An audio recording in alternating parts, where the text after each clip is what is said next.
കഥ ചൊല്ലുന്നു. പാവം ഞാനോ കേട്ട് കൽബ് പൊട്ടുന്നു. പാപിയാണെന്നാലും ഞാൻ ദിനം തേടുന്നു.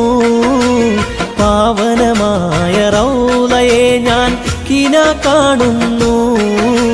ത്വാഹാ റസൂലിന്റെ തിരുചാരത്ത് കാബാ റൗളയിലെത്താൻ മനം കോതിത്ത് നാദാ നിറവേറ്റ് എൻ്റെ ഹാജത്ത്. നാളെന്നിൽ തീരും മുന്നേ ചേർക്ക തീരത്ത്